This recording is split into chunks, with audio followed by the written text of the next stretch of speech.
എങ്ങനെയാണ് നമ്മൾ ക്രിയേറ്റ് ചെയ്യുന്ന ഒരു ഗൂഗിൾ മൈ ബിസിനസ് പ്രൊഫൈലിനെ മാക്സിമം റീച്ചിലേക്ക് എത്തിക്കാൻ പറ്റുക? സിമ്പിളായിട്ട് പറയാം. ഭയങ്കര ഫീച്ചേഴ്സും കാര്യങ്ങളൊക്കെ ചെയ്യുന്നതിന് മുമ്പായിട്ട് ഏറ്റവും ആദ്യം നിങ്ങൾ ചെയ്യേണ്ട ഒരു കാര്യമുണ്ട്. നിങ്ങളുടെ ബിസിനസ് പ്രൊഫൈൽ ക്രിയേറ്റ് ചെയ്യുന്ന ടൈമിൽ ഗൂഗിൾ നിങ്ങളുടെ അടുത്ത് കാറ്റഗറി ഏതാണെന്ന് ചോദിക്കും. നിങ്ങളുടെ ബിസിനസ് ഏത് കാറ്റഗറിയിലുള്ള ബിസിനസ് ആണ് എന്നുള്ളത് ചോദിക്കും. പ്രൈമറി കാറ്റഗറി എന്നാണ് ബേസിക്കലി അവരവിടെ മെൻഷൻ ചെയ്തേക്കുന്നത്. സോ നിങ്ങൾ കൊടുക്കുന്ന പ്രൈമറി കാറ്റഗറി ഡിപ്പെൻഡ് ചെയ്തിട്ടാണ് ബേസിക്കലി നിങ്ങൾക്ക് വരുന്ന ഒരു എന്താ പറയുന്നത് ലീഡ് ജനറേഷനും നിങ്ങൾക്ക് വരുന്ന ഒരു സെർച്ച് വോളിയം ടോട്ടലി ഈ പ്രൈമറി കാറ്റഗറി ഡിപ്പെൻഡ് ചെയ്താണ് ഇരിക്കുന്നത്. അപ്പോൾ നിങ്ങൾ ക്രിയേറ്റ് ചെയ്യുന്ന ടൈമിൽ നേരെ പോയി ഒരു ജിമെയിൽ അക്കൗണ്ട് ക്രിയേറ്റ് ചെയ്ത് നേരെ പോയി ഗൂഗിൾ പേജ് ക്രിയേറ്റ് ചെയ്യാതെ നിങ്ങളുടെ ഇൻഡസ്ട്രിയിൽ നിങ്ങളുടെ ആ ലൊക്കാലിറ്റിയിൽ ഗൂഗിളിൻ്റെ അത് ജസ്റ്റ് ഒന്ന് സെർച്ച് ചെയ്ത് നോക്കുക. കറൻ്റ്ലി ഏത് കമ്പനികളാണ് ഏറ്റവും ഇനീഷ്യൽ റാങ്കിങ്സിനകത്ത് വന്നിരിക്കുന്നത് എന്നുള്ളത് നോക്കുക.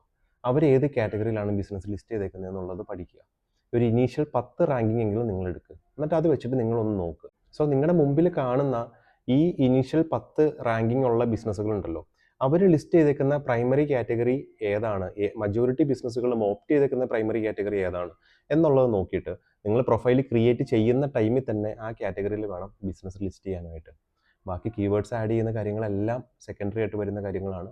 ഏറ്റവും ഇമ്പോർട്ടൻ്റ് ആയിട്ട് ചെയ്യേണ്ട ഒരു കാര്യമാണ് നിങ്ങൾ ലിസ്റ്റ് ചെയ്യുന്ന ബിസിനസ് റൈറ്റ് ആയിട്ടുള്ള കാറ്റഗറിയിൽ ലിസ്റ്റ് ചെയ്യണം എന്നുള്ളത്.